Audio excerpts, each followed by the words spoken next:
প্রিয় শিক্ষার্থী, আসসালামু আলাইকুম। আশা করি তোমরা অনেক ভালো আছো এবং সুস্থ আছো। তোমাদের সবাইকে স্বাগতম জানিয়ে আজকের শ্রেণী কার্যক্রমের সাথে আমি যুক্ত হচ্ছি তাহমিনা বেগম, সহকারী শিক্ষিকা, Pallabi Majedul Islam model high school, Pallabi, Mirpur, Dhaka. আজকে আমাদের শ্রেণী কার্যক্রম অষ্টম শ্রেণী বিজ্ঞান বিষয়ের উপর এবং আজকের আলোচ্য অধ্যায় ৮ রাসায়নিক বিক্রিয়া। আজকের পাঠ থেকে আমরা বিভিন্ন প্রকার রাসায়নিক বিক্রিয়া সম্পর্কে ধারণা লাভ করতে পারব। পূর্বের ক্লাসগুলোতে আমরা রাসায়নিক বিক্রিয়া কি এবং রাসায়নিক সমীকরণ কি এবং তার লেখার নিয়ম সম্পর্কে আলোচনা করেছিলাম। আজকে আমরা রাসায়নিক বিক্রিয়ার প্রকারভেদ আলোচনা করতে যাচ্ছি। বিভিন্ন প্রকার রাসায়নিক বিক্রিয়ার মধ্যে রয়েছে সংযোজন বিক্রিয়া, দহন বিক্রিয়া, প্রতিস্থাপন বিক্রিয়া, দ্বিপ্রতিস্থাপন বিক্রিয়া, প্রশমন বিক্রিয়া প্রভৃতি। প্রথমে আমরা এই স্লাইডটিতে দেখতে পাচ্ছি সংযোজন বিক্রিয়া সম্পর্কে। সংযোজন বিক্রিয়া বলতে আমরা কি বুঝি? যে রাসায়নিক বিক্রিয়ায় দুই বা ততোধিক মৌলিক পদার্থ বা যৌগিক পদার্থ যুক্ত হয়ে বা বিক্রিয়া করে বিভিন্ন যৌগ অথবা একটি যৌগ উৎপন্ন করে তাকে সংযোজন বিক্রিয়া বলা হয়। অর্থাৎ সংযোজন বিক্রিয়া হচ্ছে এক বা একাধিক মৌল বা যৌগ যুক্ত হওয়ার বিক্রিয়া। যে বিক্রিয়ায় এক বা একাধিক মৌলিক পদার্থ অথবা যৌগিক পদার্থ যুক্ত হয়ে অন্য নতুন পদার্থ উৎপন্ন করবে তাকে আমরা সংযোজন বিক্রিয়া বলি। উদাহরণ হিসেবে আমরা এখানে দেখতে পাচ্ছি হাইড্রোজেন এবং অক্সিজেন বিক্রিয়া করে পানি উৎপন্ন করেছে। এখানে লক্ষ্য করো, হাইড্রোজেন একটি মৌলিক পদার্থ এবং অক্সিজেন একটি মৌলিক পদার্থ। এই দুটি মৌলিক পদার্থ রাসায়নিক বিক্রিয়া করে এবং নতুন বন্ধন গঠনের মাধ্যমে নতুন একটি যৌগ বা ভিন্নধর্মী যৌগ পানি উৎপন্ন করে। এখানে যেহেতু একাধিক মৌলিক পদার্থ বিক্রিয়া করেছে বা যুক্ত হয়ে ভিন্ন পদার্থ উৎপন্ন করেছে, তাই এটি একটি সংযোজন বিক্রিয়ার উদাহরণ। অপর একটি উদাহরণে আমরা দেখতে পাচ্ছি অ্যামোনিয়া যৌগ হাইড্রোক্লোরিক অ্যাসিডের সাথে বিক্রিয়া করে অ্যামোনিয়াম ক্লোরাইড উৎপন্ন করে। এখানে যুক্ত হয়েছে যৌগগুলো। লক্ষ্য করো, এখানে মৌল বিক্রিয়া করেছে এই সংযোজন বিক্রিয়ায় এবং এখানে ভিন্ন ভিন্ন যৌগ বিক্রিয়া করেছে, একাধিক যৌগ। একটি হচ্ছে অ্যামোনিয়া, অপরটি এখানে হচ্ছে হাইড্রোক্লোরিক অ্যাসিড। এই ভিন্ন যৌগ পরস্পর বিক্রিয়া করে এক বা একাধিক ভিন্নধর্মী নতুন পদার্থ উৎপন্ন করেছে। এখানে উৎপন্ন হয়েছে অ্যামোনিয়াম ক্লোরাইড, তাই এটিও একটি সংযোজন বিক্রিয়ার উদাহরণ। সংযোজন বিক্রিয়াকে কিভাবে আমরা সংজ্ঞায়িত করতে পারি? যে বিক্রিয়ায় বিক্রিয়ক উপাদান সমূহ সরাসরি যুক্ত হয়ে যৌগ গঠন করে তাকেও সংযোজন বিক্রিয়া বলা হয়। অর্থাৎ সংযোজন বিক্রিয়ার সংজ্ঞা আমরা দুই ভাবে লিখতে পারি। যে রাসায়নিক বিক্রিয়া দুই বা ততোধিক মৌলিক বা যৌগিক পদার্থ বিক্রিয়া করে একটি মাত্র বা ভিন্নধর্মী যৌগ উৎপন্ন করে তাকে সংযোজন বিক্রিয়া বলে। আবার যে বিক্রিয়ায় বিক্রিয়ক উপাদান সমূহ সরাসরি যুক্ত হয়ে ভিন্ন যৌগ গঠন করে তাকে সংযোজন বিক্রিয়া বলা হয়। এখানে কয়েকটি সংযোজন বিক্রিয়ার উদাহরণ সমীকরণের মাধ্যমে দেখানো হয়েছে। লক্ষ্য করো, হাইড্রোজেন এবং অক্সিজেন বিক্রিয়া করে পানি উৎপন্ন করেছে। জিঙ্ক এবং সালফার বিক্রিয়া করে জিঙ্ক সালফাইড নামক যৌগ উৎপন্ন করেছে। কার্বন এবং অক্সিজেন বিক্রিয়া করে কার্বন ডাই অক্সাইড যৌগ উৎপন্ন করে। এই বিক্রিয়া তিনটিতে আমরা দেখেছি ভিন্ন ভিন্ন মৌলিক পদার্থ বিক্রিয়া করে ভিন্নধর্মী যৌগ উৎপন্ন করছে। পরবর্তী দুটি বিক্রিয়ায় লক্ষ্য করো, ক্যালসিয়াম অক্সাইড এবং কার্বন ডাই অক্সাইড বিক্রিয়া করে ক্যালসিয়াম কার্বনেট নামক যৌগ উৎপন্ন করেছে। এখানে যুক্ত হয়েছে যৌগগুলো বা বিক্রিয়া করেছে যৌগ সমূহ। আবার ক্যালসিয়াম অক্সাইড পানির সাথে বিক্রিয়া করে ক্যালসিয়াম হাইড্রোক্সাইড নামক যৌগ উৎপন্ন করে। অর্থাৎ সংযোজন বিক্রিয়ায় এক বা একাধিক মৌলিক বা যৌগিক পদার্থ বিক্রিয়া করে ভিন্নধর্মী যৌগ বা উৎপাদ গঠন করতে পারে। এখানে আমাদের একটি বিষয় লক্ষ্য রাখতে হবে, সংযোজন বিক্রিয়ায় যদি বিক্রিয়ক মৌলগুলো মৌলিক পদার্থ হয়, অর্থাৎ মৌল মৌল বা মৌলিক পদার্থ যুক্ত হয়ে বা বিক্রিয়া করে যদি সংযোজন বিক্রিয়াটি ঘটে, তাহলে সেই সংযোজন বিক্রিয়াকে একটি আলাদা শ্রেণী বা নামে বলা হয়, সেটি হচ্ছে সংশ্লেষণ বিক্রিয়া। অর্থাৎ সংশ্লেষণ বলতে আমরা সংযোজন বিক্রিয়াকে বুঝি, কিন্তু সংশ্লেষণে শুধুমাত্র মৌলিক পদার্থগুলো বিক্রিয়া করে ভিন্ন যৌগ উৎপন্ন করে। লক্ষ্য করো, আয়রন এবং সালফার দুটি মৌলিক পদার্থ বিক্রিয়া করে ফেরাস সালফাইড নামক যৌগ উৎপন্ন করেছে। জিঙ্ক এবং সালফার এই দুটি মৌলিক পদার্থ বিক্রিয়া করে জিঙ্ক সালফাইড উৎপন্ন করেছে। যেহেতু এই সংযোজন বিক্রিয়ায় বিক্রিয়কগুলো মৌলিক পদার্থ তোমরা দেখতে পাচ্ছ, সেজন্য এটি সংশ্লেষণ বিক্রিয়া নামে অভিহিত করা হয়। অর্থাৎ সংশ্লেষণ বিক্রিয়াও কিন্তু সংযোজন বিক্রিয়া, তবে সংযোজন বলতে আমরা শুধুমাত্র মৌলিক পদার্থের যুক্ত হওয়াকে বা সংযোজন বিক্রিয়াকে বুঝাই। আবার যে সংযোজন বিক্রিয়ায় যৌগিক পদার্থগুলো বিক্রিয়া করে বা যুক্ত হয় তাকে আমরা সংযোজন বিক্রিয়াই বলি। লক্ষ্য করো, এখানে অ্যামোনিয়াম এবং হাইড্রোজেন ক্লোরাইড বিক্রিয়া করে অ্যামোনিয়াম ক্লোরাইড উৎপন্ন করেছে। এটি সংযোজন বিক্রিয়া এবং এখানে যুক্ত হয়েছে যৌগিক পদার্থ। তাই সংযোজন বিক্রিয়ার দুটি ভাগ আমাদের লক্ষ্য রাখতে হবে, একটি হচ্ছে সংশ্লেষণ, একটি হচ্ছে সংযোজন। সংশ্লেষণ হচ্ছে মৌলিক পদার্থগুলো যুক্ত হয়ে যৌগ গঠন করে, আর সংযোজন হচ্ছে যৌগিক পদার্থগুলো যুক্ত হয়ে সংযোজন বিক্রিয়া করে।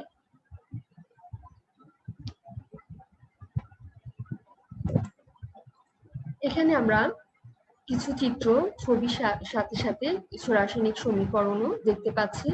এটি দহন বিক্রিয়ার বর্ণনা। দহন বিক্রিয়া বলতে আমরা কি বুঝি? যে রাসায়নিক বিক্রিয়ায় বায়ু বা অক্সিজেনের উপস্থিতিতে কোনো পদার্থে অগ্নিসংযোগ বা ভিন্ন অগ্নিসংযোগ হয় বা অক্সিজেনের সাথে কোনো অন্য একটি পদার্থের বিক্রিয়া ঘটে এবং ভিন্ন কোনো পদার্থ উৎপন্ন হয়, তাকে দহন বিক্রিয়া বলা হয়। যে রাসায়নিক বিক্রিয়ায় বায়ু বা অক্সিজেনের উপস্থিতিতে অন্য একটি মৌল বা যৌগ বিক্রিয়া করে ভিন্ন পদার্থ উৎপন্ন করে তাকে দহন বিক্রিয়া বলে। অর্থাৎ দহন বিক্রিয়ার ক্ষেত্রে একটি বিক্রিয়ক অবশ্যই অক্সিজেন হতে হবে। লক্ষ্য করো, উদাহরণে সালফার এবং অক্সিজেন বিক্রিয়া করে সালফার ডাই অক্সাইড উৎপন্ন করেছে। অনেকে এটিকে সংযোজন বিক্রিয়া কেন নয় সে সম্পর্কে প্রশ্ন করে থাকে। যেহেতু এখানেও সালফার মৌলিক পদার্থ, অক্সিজেন মৌলিক পদার্থ যুক্ত হয়ে সালফার ডাই অক্সাইড নামক ভিন্ন যৌগ উৎপন্ন করে, তাই সংযোজন বিক্রিয়ার সংজ্ঞা মতে এটিও কিন্তু এক প্রকার সংযোজন বিক্রিয়ার মধ্যে পড়ে। কিন্তু লক্ষ্য করা গেছে দহন বিক্রিয়ার ক্ষেত্রে একটি বিক্রিয়ক অবশ্যই অক্সিজেন হতে হবে। তাই অক্সিজেনের সাথে অন্য পদার্থ যখন বিক্রিয়া করে এবং ভিন্ন যৌগ উৎপন্ন করে, তাই এটিকে আমরা দহন বিক্রিয়া বলি। এবং এটি দহন বিক্রিয়ার উদাহরণ, যেমন এখানে সালফার অক্সিজেনের সাথে বিক্রিয়া করে সালফার ডাই অক্সাইড উৎপন্ন করেছে। আবার এখানে মিথেন যৌগটি অক্সিজেনের সাথে বিক্রিয়া করে কার্বন ডাই অক্সাইড ও পানি উৎপন্ন করেছে। লক্ষ্য করো, এখানে একটি বিক্রিয়ক অবশ্যই কিন্তু অক্সিজেন। যখন অন্য পদার্থ অক্সিজেনের সাথে বিক্রিয়া করে, বায়ু বা অক্সিজেনের সাথে বিক্রিয়া করে ভিন্নধর্মী যৌগ উৎপন্ন করে, তাকে দহন বিক্রিয়া বলা হয়। দহন বিক্রিয়া মনে রাখতে হবে, সকল দহন বিক্রিয়ায় তাপ উৎপাদী বিক্রিয়া, অর্থাৎ এই বিক্রিয়াগুলোর ফলে উৎপাদের সাথে তাপও সৃষ্টি হয় বা তাপও উৎপন্ন হয়। এখানে আমরা ছবিতে দেখতে পাচ্ছি একটি যে দুটি ফায়ার ওয়ার্কস বা এখানে আগুন জ্বালানোর চিত্র, আগুনের চিত্র আমরা দেখতে পাচ্ছি, আগুনের ফুলকির বা শিখার চিত্র। এখানে আগুন উৎপন্ন হয়েছে এবং যখনই বা অক্সিজেনের সাথে কোনো পদার্থের বিক্রিয়া ঘটে, সেখানে তাপ ও আলো অবশ্যই উৎপন্ন হয়। কোনো মৌল বা যৌগকে বায়ুর অক্সিজেনের উপস্থিতিতে পুড়িয়ে তার উপাদান মৌলের অক্সাইডে পরিণত করাকে প্রক্রিয়াকেও দহন বিক্রিয়া বলা হয়। এভাবে আমরা দহন বিক্রিয়াকে সংজ্ঞায়িত করতে পারি। তবে আমাদের লক্ষ্য রাখতে হবে এই যে সংজ্ঞাগুলো সহজ এবং যে সংজ্ঞাগুলো আমরা ভালোভাবে বুঝে লিখতে পারবো সেই সংজ্ঞাগুলোকেই আমরা বেশি প্রাধান্য দিয়ে থাকবো। যেমন এখানে লেখা আছে যে রাসায়নিক বিক্রিয়ায় বায়ু বা অক্সিজেনের উপস্থিতিতে অন্য কোনো পদার্থের বিক্রিয়া করে ভিন্ন যৌগ উৎপন্ন হয় তাকে দহন বিক্রিয়া বলা হয়। অনেকে একে এভাবে সংজ্ঞায়িত করে যে মৌল বা যৌগকে বায়ুর অক্সিজেনের উপস্থিতিতে পুড়িয়ে উপাদান মৌলের অক্সাইডে পরিণত করা হয় তাকে দহন বিক্রিয়া বলে। অর্থাৎ দহন বিক্রিয়া যখন মৌল বা যৌগ অক্সিজেনের সাথে বিক্রিয়া করে তখন অক্সাইড যৌগ উৎপন্ন হয়। এ কারণে একে এভাবে সংজ্ঞায়িত করা চলে। এখানে উদাহরণ আছে, কয়েকটি দহন বিক্রিয়ার উদাহরণ তোমরা দেখতে পাচ্ছ। মিথেন এবং অক্সিজেনের সাথে বিক্রিয়ায় কার্বন ডাই অক্সাইড ও পানি উৎপন্ন হয়েছে।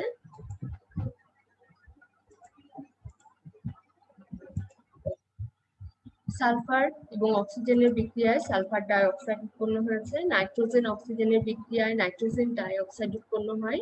কার্বন এবং অক্সিজেনের বিক্রিয়ায় কার্বন ডাই অক্সাইড উৎপন্ন হয়।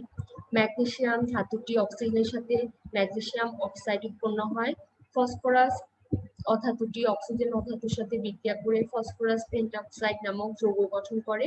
এখানে তোমরা প্রত্যেকটি উৎপাদক ক্ষেত্রে লক্ষ্য করো, আমরা বলছি অক্সাইড যৌগ, carbon dioxide, sulphur dioxide, এটি হাইড্রোজেনের অক্সাইড বা পানি, nitrogen dioxide, carbon dioxide, magnesium oxide, phosphorus pentoxide. অর্থাৎ দহন বিক্রিয়ায় যে অক্সিজেনের সাথে যে যৌগ বা মৌল বিক্রিয়া করে অক্সাইড যৌগ উৎপন্ন করে অক্সাইড। মিথেন এবং অক্সিজেনের বিক্রিয়াটি একটি অতি সাধারণ বিক্রিয়া যা আমরা প্রতিদিন আমাদের দৈনন্দিন জীবনে দেখতে পাই। আমরা যে চুলোয় বা গ্যাস বার্নারে যে আগুন জ্বালাই সেখানেও কিন্তু প্রাকৃতিক গ্যাসের, আমাদের দেশে প্রাকৃতিক গ্যাসের 99.99%ই মিথেন গ্যাস। এই মিথেন গ্যাসটি বায়ুর অক্সিজেনের সাথে বিক্রিয়া করে এই আগুন সৃষ্টি হয়, যেখান থেকে আমরা তাপ ও আলো পেয়ে থাকি। আসলে বিক্রিয়াটি এভাবে সমীকরণের মাধ্যমে লেখা যায়, যেখানে মিথেন অক্সিজেনের সাথে বিক্রিয়া করে কার্বন ডাই অক্সাইড ও পানি উৎপন্ন করে এবং সাথে তাপ ও আলো উৎপন্ন করে, এবং এই উৎপন্ন তাপ দিয়েই আমরা খাদ্যবস্তু রান্না করে থাকি।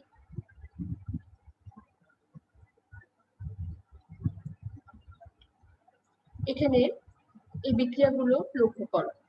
সালফার এবং অক্সিজেনের সাথে বিক্রিয়া করে কি উৎপন্ন হয়েছে? Sulphur dioxide. ম্যাগনেসিয়াম ধাতু, এটি একটি ধাতু, এটি অক্সিজেনের সাথে বিক্রিয়া করে কি উৎপন্ন হয়েছে? Magnesium oxide. এখানে প্রতিটি বিক্রিয়কের সাথে একটি সাধারণ পদার্থ যুক্ত হয়েছে, এই পদার্থটির নাম কি? বা এখানে এই বিক্রিয়াগুলোতে একটি বিক্রিয়ক নির্দিষ্ট, সেটির নাম কি? লক্ষ্য করো, দহন বিক্রিয়ার ক্ষেত্রে একটি বিক্রিয়ক নির্দিষ্ট, এই নির্দিষ্ট বিক্রিয়ক বা পদার্থটির নাম হচ্ছে অক্সিজেন। কোন বিক্রিয়ায় বিক্রিয়কের সাথে অক্সিজেন যুক্ত হলে তাকে, সেই রাসায়নিক বিক্রিয়াকে আমরা দহন বিক্রিয়া বলি।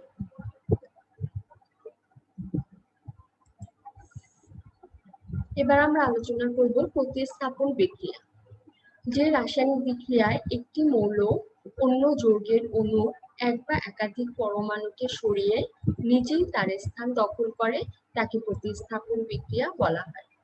প্রতিস্থাপন অর্থাৎ একটি দ্বারা আরেকটি প্রতিস্থাপিত হওয়া, বা একটি মৌল বা যৌগ পরমাণু দ্বারা অপর একটি মৌল বা যৌগ পরমাণু সরে যাওয়া, এটি হচ্ছে প্রতিস্থাপন প্রক্রিয়া।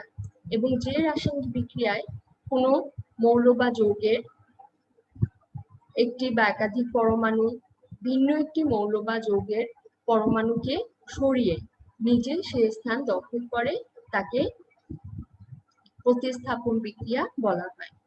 এখানে উদাহরণ হিসেবে আমরা দেখতে পাচ্ছি একটি যৌগ কপার অক্সাইড, এটি হাইড্রোজেনের সাথে বিক্রিয়া করে কপার এবং পানি উৎপন্ন হয়েছে। তোমরা লক্ষ্য করো, পানি H2O এবং এটি ধাতব পরমাণু কপার উৎপন্ন হয়েছে, এবং এটি কপার অক্সাইড CuO, যেটি বিক্রিয়া করেছে হাইড্রোজেনের সাথে। এখানে হাইড্রোজেন পরমাণুটি কপারকে সরিয়ে অক্সিজেনের সাথে যুক্ত হয়েছে। দেখো এখানে হাইড্রোজেন দুটি পরমাণু অক্সিজেনের সাথে যুক্ত হয়েছে। এবং এই ধরনের বিক্রিয়াগুলোকে প্রতিস্থাপন বিক্রিয়া বলা হয়। অর্থাৎ কোনো মৌল বা যৌগের এক বা একাধিক পরমাণু অপর একটি মৌল বা যৌগের এক বা একাধিক পরমাণু দ্বারা প্রতিস্থাপিত হয়ে যে বিক্রিয়া সংঘটিত হয় তাকে প্রতিস্থাপন বিক্রিয়া বলে। আরো কয়েকটি উদাহরণ লক্ষ্য করো। জিঙ্ক হাইড্রোজেন সালফাইডের সাথে বিক্রিয়া করে হাইড্রোজেন গ্যাস এবং জিঙ্ক সালফাইড উৎপন্ন করে। দেখো এখানে হাইড্রোজেন সালফাইডে সালফারটা যুক্ত ছিল হাইড্রোজেনের সাথে এবং আরেকটি বিক্রিয়া ছিল জিঙ্ক। এখানে বিক্রিয়ার ফলে জিঙ্কটা এই হাইড্রোজেন সালফাইড থেকে হাইড্রোজেনকে প্রতিস্থাপিত করে সেই জায়গায় নিজে তার স্থান দখল করে জিঙ্ক সালফাইড উৎপন্ন করেছে এবং হাইড্রোজেন উৎপন্ন হয়েছে আরেকটি উৎপাদক হিসেবে। এখানে প্রতিস্থাপন বিক্রিয়া ঘটেছে এবং এভাবে প্রতিস্থাপন বিক্রিয়াগুলো সংঘটিত হয়। এখানে জিঙ্ক মৌলটি কোনো মৌল বা যৌগের একাধিক পরমাণু ভিন্ন মৌল বা যৌগ, দেখো হাইড্রোজেন সালফাইড থেকে অপর পরমাণু এক বা একাধিক পরমাণু, এখানে পরমাণু সরেছে, দুইটি হাইড্রোজেন পরমাণু সরে গিয়েছে এবং সেই স্থান জিঙ্ক দখল করে জিঙ্ক সালফাইড উৎপন্ন করেছে। এটি একটি প্রতিস্থাপন বিক্রিয়ার উদাহরণ। অন্য বিক্রিয়াগুলো আমরা লক্ষ্য করি। জিঙ্ক কপার সালফেটের সাথে বিক্রিয়া করে জিঙ্ক সালফেট আর কপার উৎপন্ন করে। অ্যালুমিনিয়াম কপার সালফেটের সাথে বিক্রিয়া করে কপার এবং অ্যালুমিনিয়াম সালফেট উৎপন্ন করে।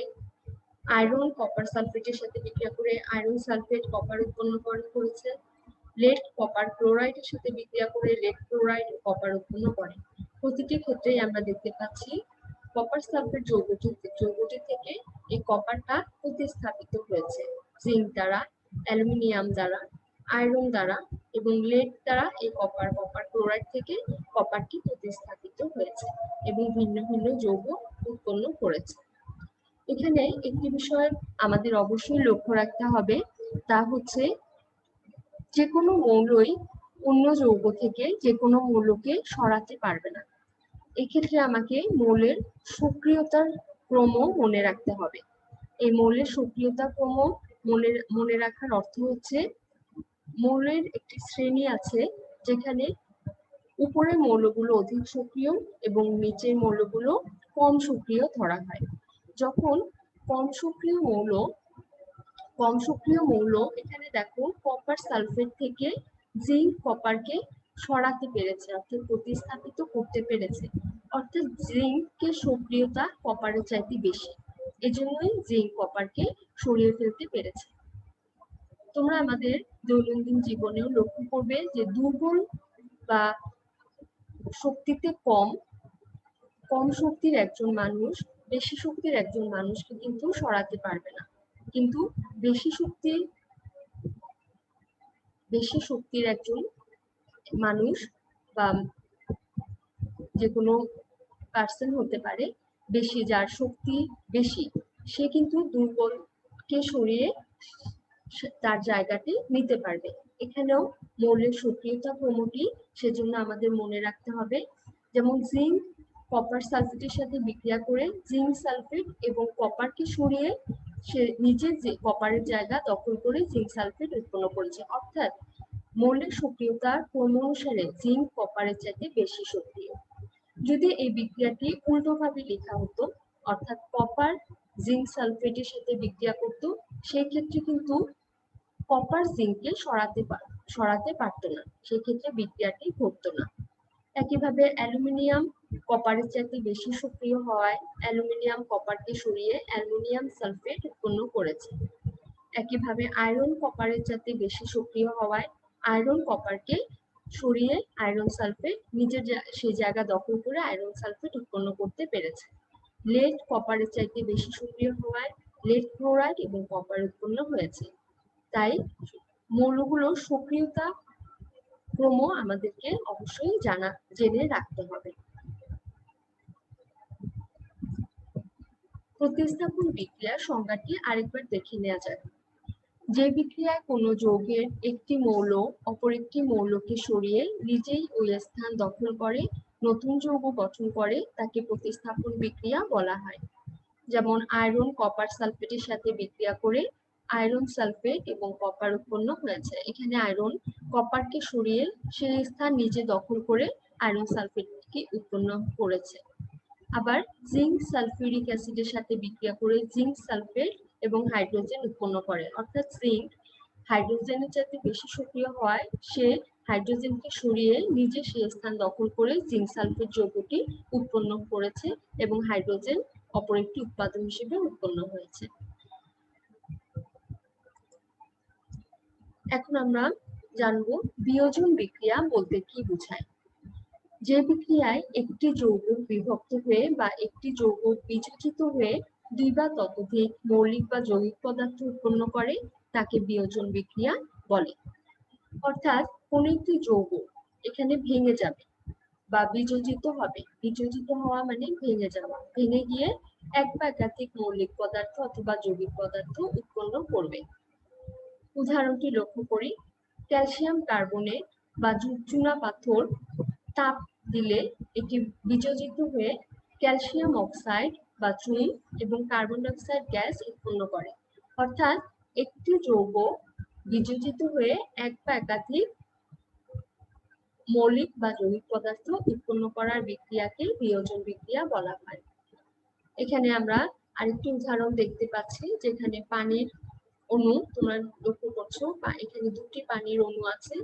এই পানির অণুগুলো বিযোজিত হয়ে বা ভেঙে হাইড্রোজেন এবং অক্সিজেন উৎপন্ন করে, অর্থাৎ মৌলিক পদার্থে বিভক্ত হয়েছে। তাহলে আমরা বলতে পারি যে বিক্রিয়ায় কোনো যৌগিক পদার্থ অথবা কোনো যৌগিক পদার্থ বিযোজিত হয়ে যৌগিক বা মৌলিক পদার্থ উৎপন্ন হয় তাকে বিয়োজন বিক্রিয়া বলা হয়। এই পরবর্তী বিক্রিয়াটি হচ্ছে প্রশমন বিক্রিয়া। যে রাসায়নিক বিক্রিয়ায় কোনো অ্যাসিড এবং ক্ষার বিক্রিয়া করে লবণ পানি উৎপন্ন করে তাকে প্রশমন বিক্রিয়া বলে। এখানে প্রশম শব্দর অর্থ কি? লক্ষ্য করো, অ্যাসিড একটি যৌগ যার নির্দিষ্ট কিছু রাসায়নিক বৈশিষ্ট্য আছে, আবার ক্ষার ভিন্ন একটি যৌগ, তার নির্দিষ্ট কিছু রাসায়নিক বৈশিষ্ট্য আছে। কিন্তু এই অ্যাসিড ক্ষারের বিক্রিয়ার ফলে যে উৎপাদকগুলো আমরা পেয়েছি লবণ এবং পানি, তার কোনোটিরই অ্যাসিড কিংবা ক্ষারের বৈশিষ্ট্য নেই। এরা নিরপেক্ষ পদার্থ, অর্থাৎ এদের অ্যাসিড বৈশিষ্ট্যও থাকবে না, ক্ষার বৈশিষ্ট্যও থাকবে না। এইরূপ বিক্রিয়াকে প্রশমন বিক্রিয়া বলা হয়, যেহেতু এরা প্রশম উৎপাদক গঠন করে বা নিরপেক্ষ উৎপাদক উৎপন্ন করে। তাহলে আমরা বলতে পারি যে রাসায়নিক বিক্রিয়ায় অ্যাসিড ক্ষার বিক্রিয়া করে লবণ ও পানি উৎপন্ন করে তাকে প্রশমন বিক্রিয়া বলে। উদাহরণে আমরা দেখতে পাচ্ছি হাইড্রোক্লোরিক অ্যাসিড সোডিয়াম হাইড্রোক্সাইডের সাথে বিক্রিয়া করে পানি ও লবণ উৎপন্ন করেছে। এখানে দেখো বিক্রিয়াটি লেখা হয়েছে। আবার নাইট্রিক অ্যাসিড পটাশিয়াম হাইড্রোক্সাইডের সাথে বিক্রিয়া করে পটাশিয়াম নাইট্রিক নামক লবণ এবং পানি উৎপন্ন করেছে। এটিও প্রশম বিক্রিয়ার উদাহরণ। প্রশমন বিক্রিয়া, একটি অ্যাসিড একটি ক্ষার পরস্পরের সাথে বিক্রিয়া করে প্রশমিত হয়ে লবণ পানি উৎপন্ন করে, অর্থাৎ লবণ পানি যে উৎপন্ন হবে উৎপাদকগুলোর অ্যাসিড বা ক্ষারের বৈশিষ্ট্য থাকবে না, এজন্যই একে প্রশমন বিক্রিয়া বলা হয়। এখানে বিভিন্ন অ্যাসিড পদার্থ এবং ক্ষারীয় পদার্থ তোমরা দেখতে পাচ্ছ। ক্ষার নেওয়া হয়েছে সোডিয়াম হাইড্রোক্সাইড এবং অ্যাসিড একটি কন্টেইনারে হাইড্রোক্লোরিক অ্যাসিড নেওয়া হয়েছে। এই দুটি বিক্রিয়ায় লবণ সোডিয়াম ক্লোরাইড বা খাদ্য লবণ, যে লবণ আমরা প্রতিদিন খেয়ে থাকি, খাবারের সাথে লবণ এবং পানি উৎপন্ন হয়। এটি প্রশমন বিক্রিয়ার উদাহরণ। এবার আমরা জানবো দ্বিবিয়োজন বিক্রিয়া কাকে বলে। যে বিক্রিয়ায় দুটি যৌগের উপাদানমূলক বা আয়ন পরস্পরের মধ্যে স্থান বিনিময় করে তাকে দ্বিবিযোজন বা দ্বিবিয়োজন বিক্রিয়া বলা হয়। এটিও এক প্রকার বিয়োজন বিক্রিয়া, কিন্তু বিয়োজন বিক্রিয়ায় একটি আরেকটিকে প্রতিস্থাপিত করছে এখানে। আর এই দ্বিবিয়োজনের বিক্রিয়ায় দুটি আসলে বিয়োজন ঘটে, অর্থাৎ একে অপরকে এই যৌগের, যেমন এখানে দেখতে পাচ্ছ উদাহরণ হিসেবে আমরা দেখতে পাচ্ছি সিলভার নাইট্রেট একটি যৌগ এবং সোডিয়াম ক্লোরাইড অপর একটি যৌগ। এখানে সিলভার নাইট্রেট থেকে সিলভার মূলকটি বা আয়নটি সোডিয়ামকে প্রতিস্থাপিত করেছে, আবার এখানে নাইট্রেটটি ক্লোরাইড মূলকের সাথে যুক্ত হয়েছে, অর্থাৎ এই প্রতিস্থাপনটি দুইটি যৌগ দ্বারাই সম্পন্ন হয়। একটি যৌগ অপর একটি মূলক বা আয়নের সাথে যুক্ত হয়, আবার ভিন্ন মৌল বা আয়নটি অন্য মৌলের সাথে যুক্ত হয় এবং ভিন্ন যৌগ গঠন করে। উৎপন্ন হয়েছে সিলভার ক্লোরাইড। এখানে সিলভার নাইট্রেট সোডিয়াম ক্লোরাইডের সাথে বিক্রিয়া করে এই সোডিয়াম মূলকটিকে বা আয়নটিকে সরিয়ে সিলভার সে স্থানে গিয়ে সিলভার ক্লোরাইড উৎপন্ন করেছে। আবার এই ক্লোরাইড আয়নটি নাইট্রেট আয়নের সাথে আবার এই সোডিয়াম আয়নটি নাইট্রেট আয়নের সাথে যুক্ত হয়ে এই দুটি আয়ন পরস্পর যুক্ত হয়ে অপর একটি যৌগ সোডিয়াম নাইট্রেট গঠন করেছে। এরা আসলে যৌগের উপাদান। এই যৌগের প্রত্যেকটি আয়ন বা উপাদান মৌলগুলা পরস্পরের মধ্যে পরস্পর স্থান বিনিময় করে এবং একে দ্বিবিযোজন বিক্রিয়া বা দ্বিবিয়োজন বিক্রিয়া বলা হয়। আজকের আলোচনা থেকে আমাদের